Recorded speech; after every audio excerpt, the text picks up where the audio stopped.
계시록은 성경 마지막에 있는 내용 책이죠. 성경의 결론장입니다. 십자가와 부활의 목적이 여기에 있습니다. 천국이죠. 천국에 대한 말씀으로 끝나는데요. 17장, 18장은 바벨론의 멸망에 대한 말씀을 상세하게 기록하고 있습니다.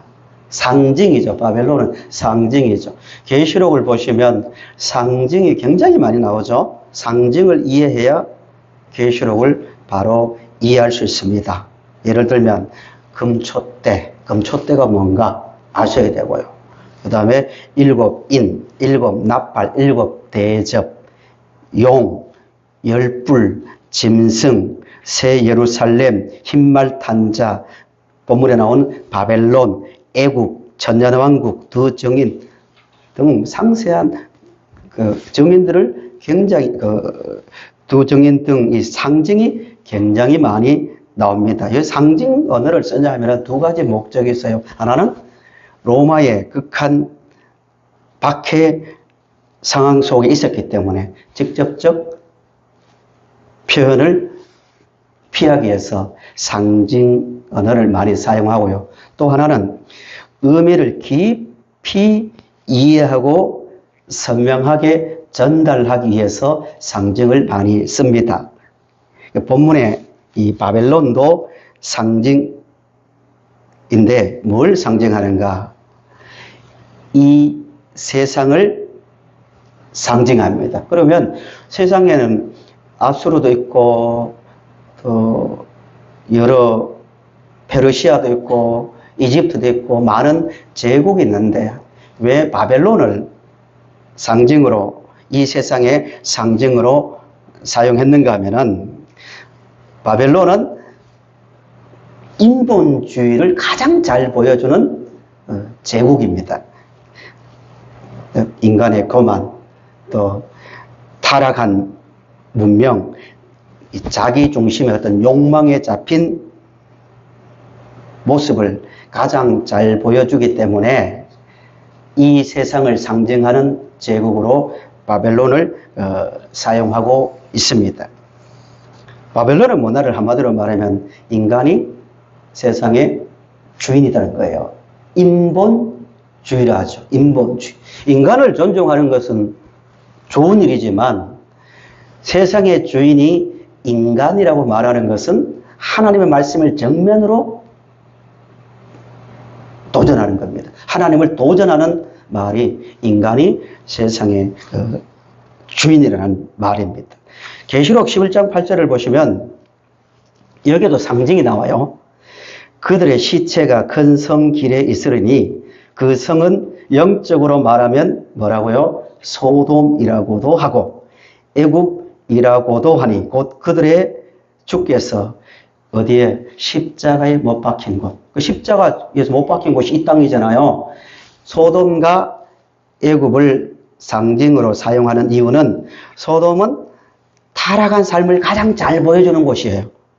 그리고 애굽은 하나님이 없는 세상 어떤 사상 체계를 잘 보여주는 나라이기 때문에 애굽을 사용하는데 합친 것이 바벨론으로 보면 됩니다.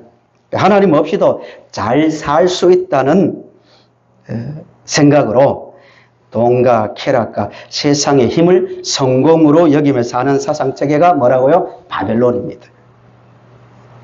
우리는 어디에 살고 있습니까? 이 세상이라는 바벨론에 살고 있습니다.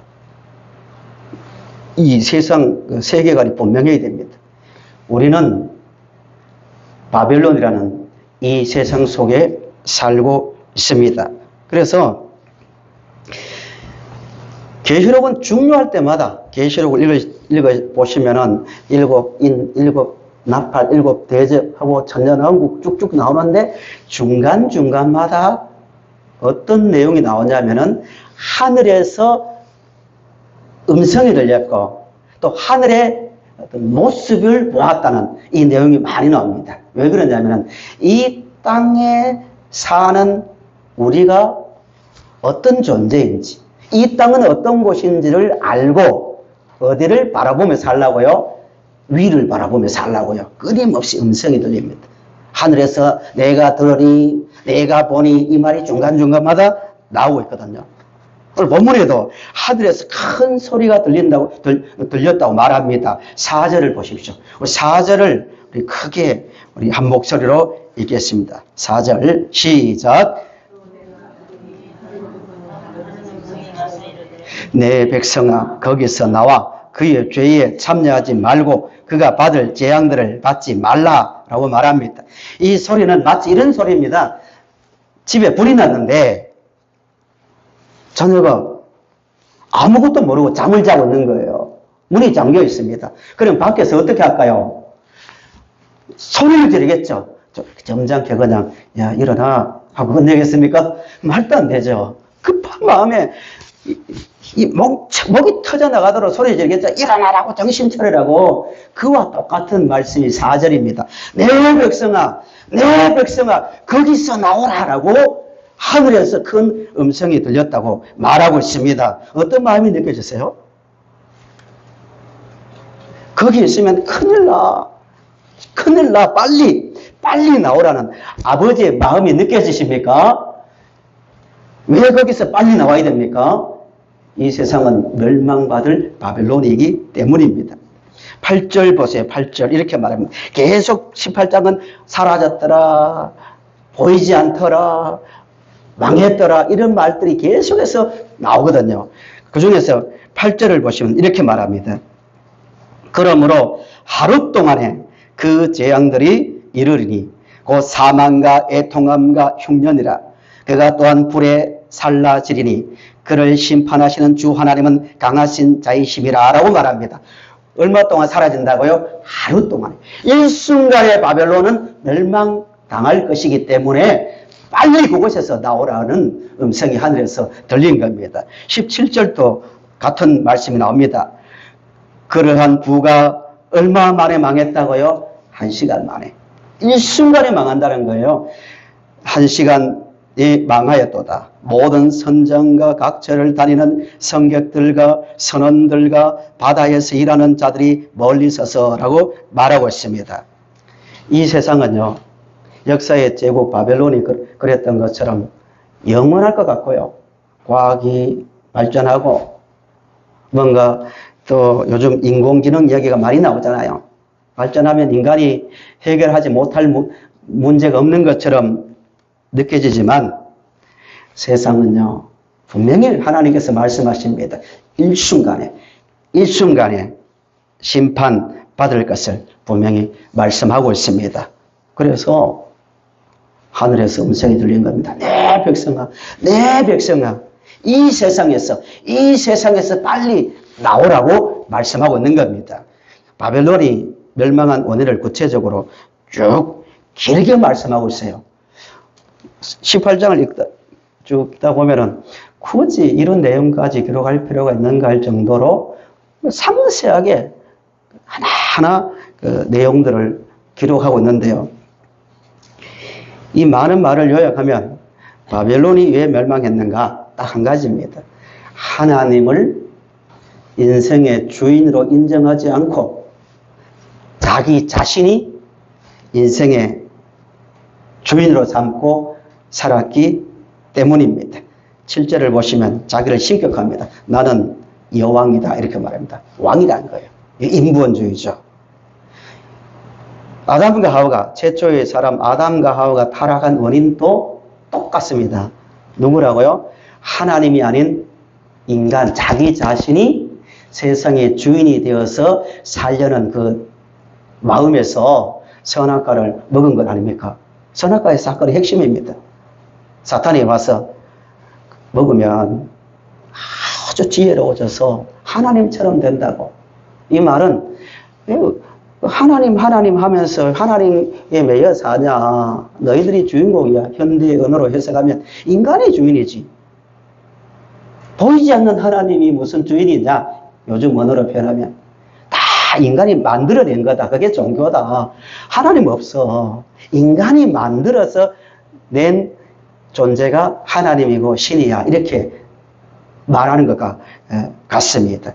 하나님과 사탄의 목적은 한 가지예요. 하나님과 분리를 시키는 거예요. 인간이 하나님과 관계가 깨어지는 것, 사탄의 유일한 목적입니다. 왜 그런가 하면은 물고기가 물에서 벗어나면 어떻게 됩니까?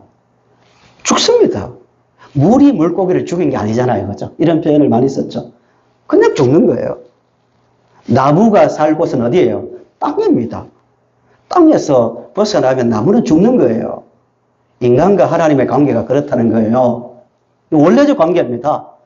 무슨 소리 하냐고. 나의 성향이나 나의 어떤 생각은 이 하나님이 아니고 나는 내면의 안정을 찾는 그런 종교나 나는 이런 신이 맞다고. 아닙니다. 원래적 관계입니다. 하나님이 유일한 세상의 창조자입니다. 그것을 부정하게 만드는 것이 죄고 타락입니다. 사탄의 전략이죠. 결과가 어떻게 되었습니까? 인간의 생명의 근원인 하나님과 관계가 깨어지는 그 결과가 뭐죠? 주인이 되었습니까? 종이 되었습니까? 종이 되었습니다. 인간 너 마음대로 해.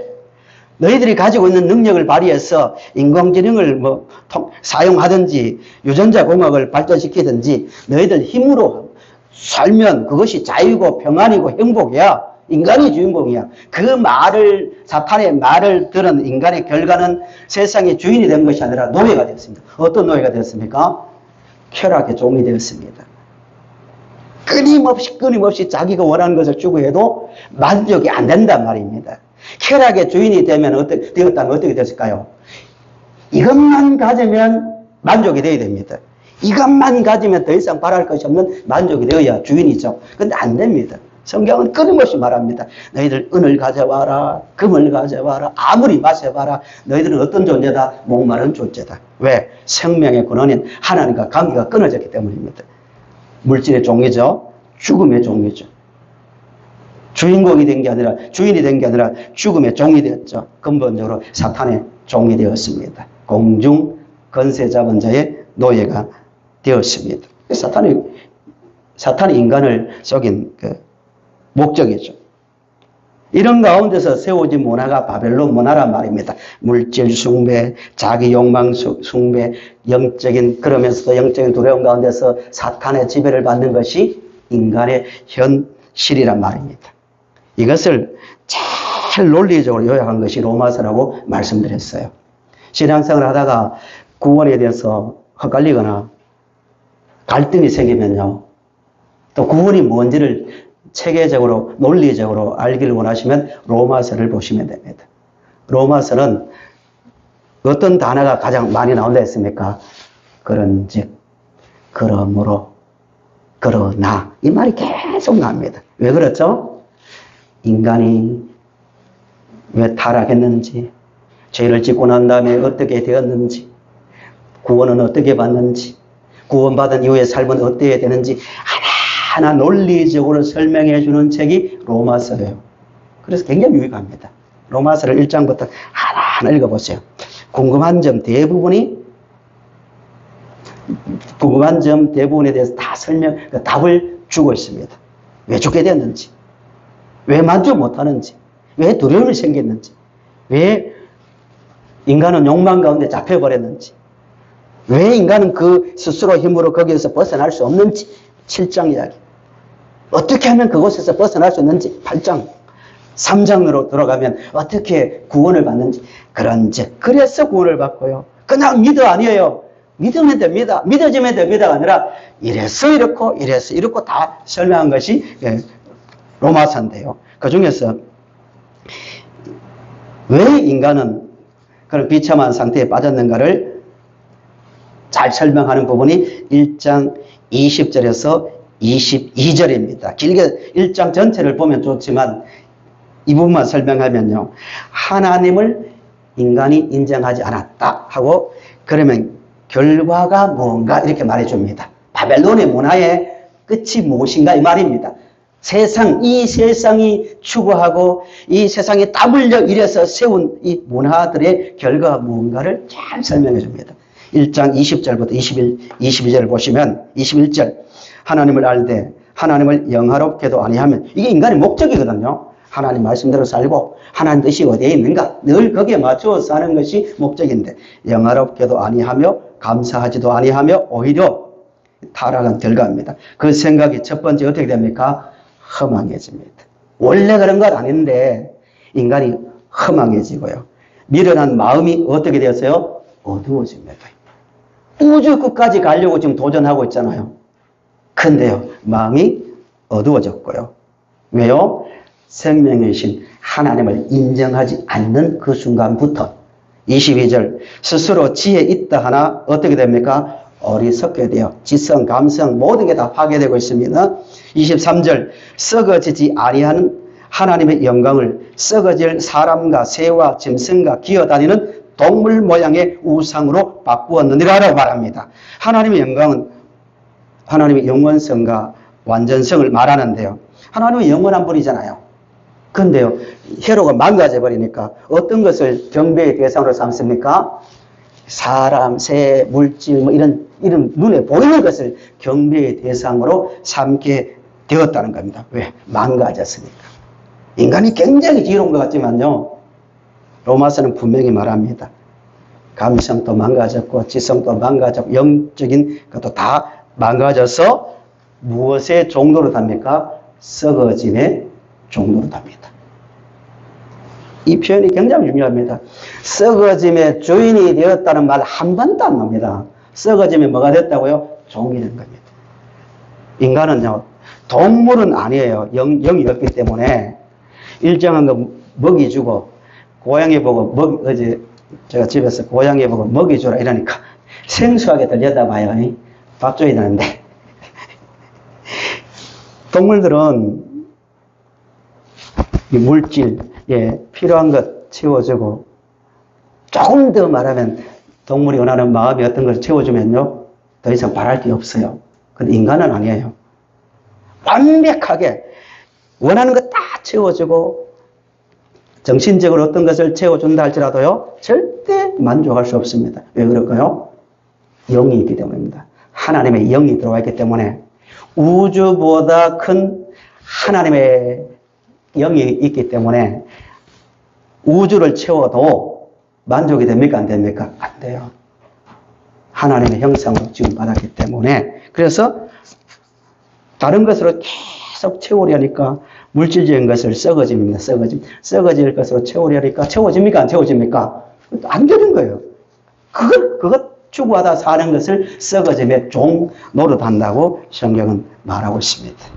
이런 것이 아닌 하늘의 음성을 듣고 하나님을 바라보며 하늘나라를 소망하며 살아가는 성도님들이 되시기를 바랍니다. 이것이 바벨론에서 나오는 거예요. 신앙생활은요, 아브라함이 그랬고 성경에 하나님의 부름을 받은 사람들이 그랬던 것처럼 신앙생활은 이 세상을 떠나는 거예요. 이 세상을 떠남으로 시작되는 것이 신앙생활의 출발입니다. 성도님들, 바벨론에서 나오셨습니까? 이 세상이라는 썩어짐의 종로로 가는 바벨론을 벗어났습니까? 바벨론에서 벗어난다는 말이 무슨 말입니까? 정리하면 딱 두 가지입니다. 이 두 가지 생활을 해야 실제로 몸은 우리는 벗어날 수 없죠. 이 세상을 부정할 수는 없습니다. 이 세상 속에 살지만 하나님의 음성을 듣고 이 세상을 떠나는 삶을 살려면 두 가지. 첫째는 하나님을 천지의 창조자요 인생의 주인으로 모셔야 됩니다. 타락과 반대죠. 성도님들 삶을 한번 돌아보세요. 정말 하나님이 나의 주인이다. 내 인생을 책임지고 있는 분이다. 내 생명의 근원이다는 그 믿음을 가지고 살고 있습니까? 대답을 해보세요. 진지하게 한번 대답해 보세요. 바벨론에 살고 있는 우리가 정말 무슨 일을 만나든지 하나님은 나의 인생의 주인입니다. 나의 창조자입니다. 나를 먹이시고 입히시는 분입니다. 나를 영원한 나라로 이끄시는 분이라는 주권에 대한 믿음이 있습니까?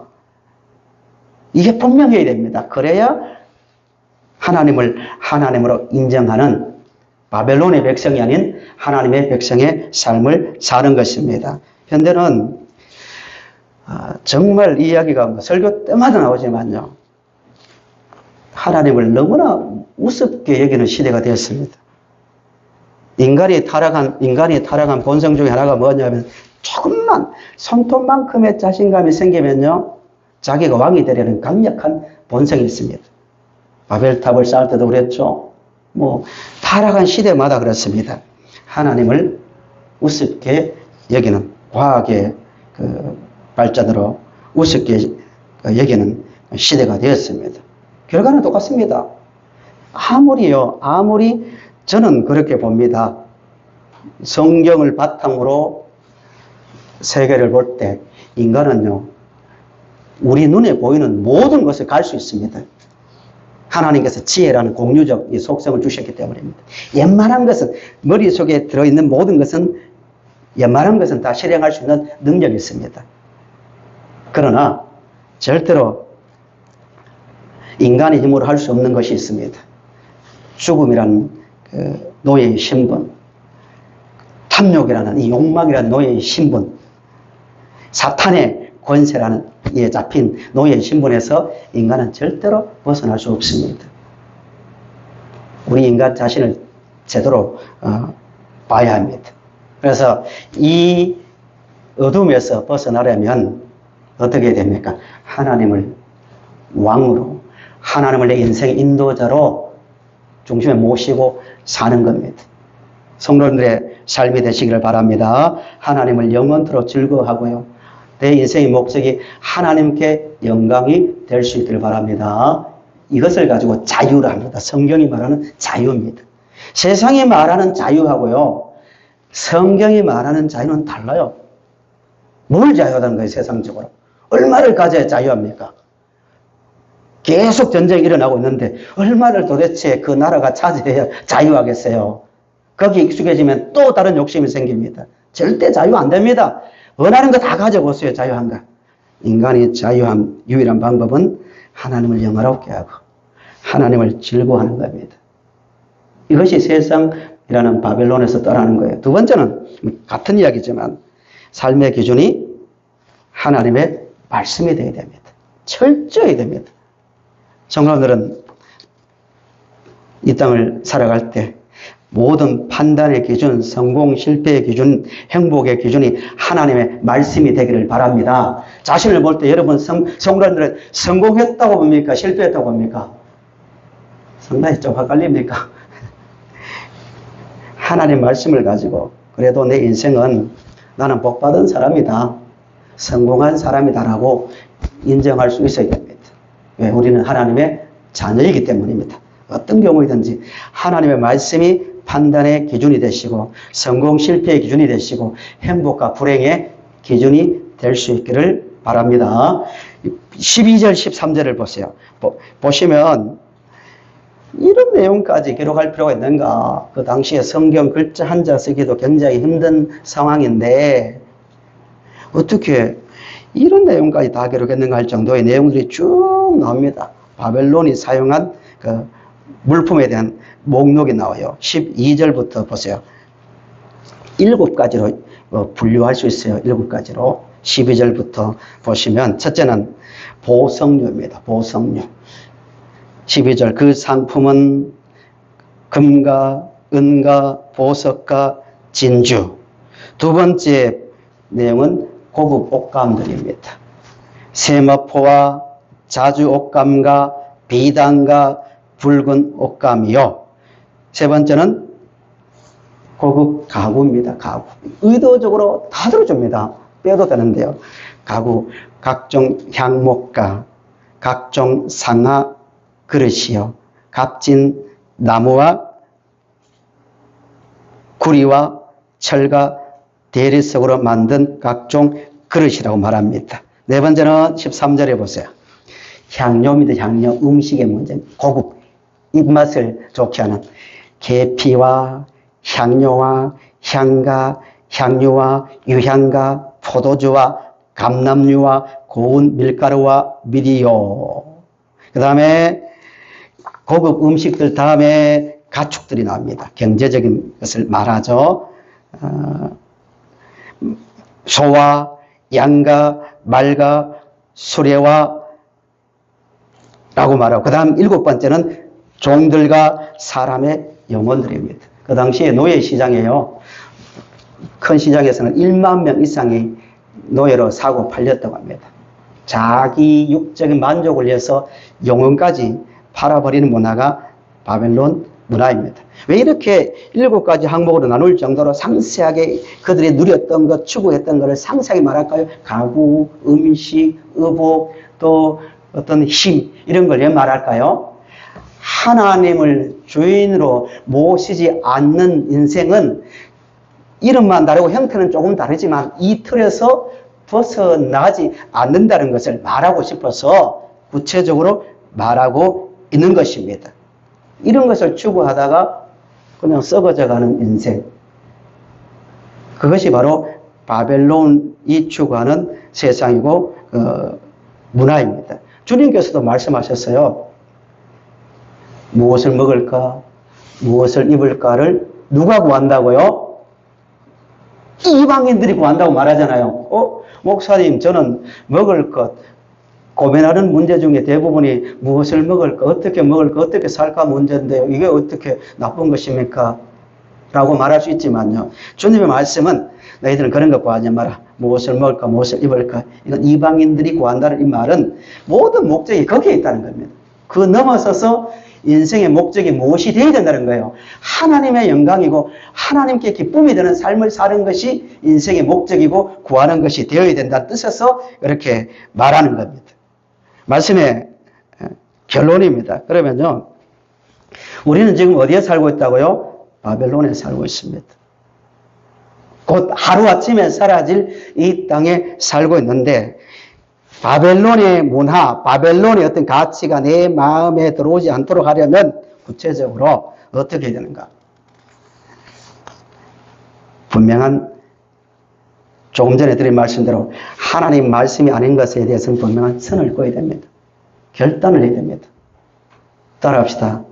바벨론에서 벗어나려면 분명한 결단을 해야 된다.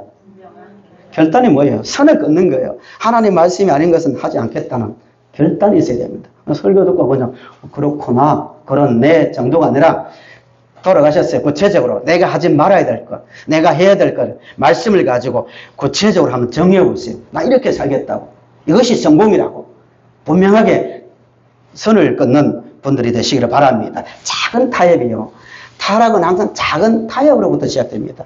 이것 좀, 이건 어때? 이러면서 점점 바벨론화 되는 겁니다. 구약에 롯이 그랬잖아요.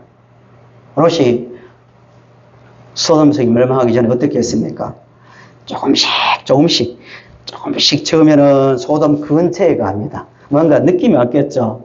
저기 가면 안 된다, 동화되면 안 된다 느낌이 있었겠죠. 그래서 소돔 근처에서 머뭅니다. 그러다가 조금 성경을 읽어보시면 조금 뒤에 어디로 갔냐면 소돔 성 안으로 들어갔다고 말합니다. 마지막에는 소돔의 성 입구에 있다 소돔의 지도층이 됩니다. 모든 판결을 하는.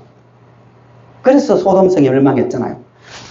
조금씩입니다. 성도님들, 이 세상 속에 살지만 조금씩 세상에 발을 내딛는 것이 아니라 한 걸음 한 걸음 세상으로부터 나오는 멀어져가는 성도님들이 되시기를 바랍니다. 분명한 결단.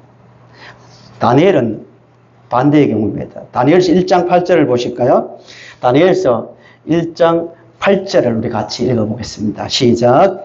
다니엘은 무엇일까? 그가 마시는 포도주로 자기를 더럽히지 아니하리라 하고 자기를 더럽히지 아니하도록 환관장에게 구하니. 아멘. 아니 거기에 귀신이 붙은 것도 아니고 독이 들은 것도 아니고 바벨론의 음식이나 유대 음식이나 다를 게 뭐가 있어요? 성분은 똑같잖아요.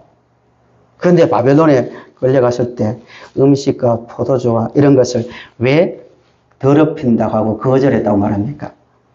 그런 문화에 하나씩 허용하다 보면 그 음식을 먹고 그 옷을 입고 그러다 보면 점점 자기도 모르게 바벨론화 될 위험성이 있기 때문에 철저한 선을 그었다는 거예요. 나 그런 걸 하지 않겠다고.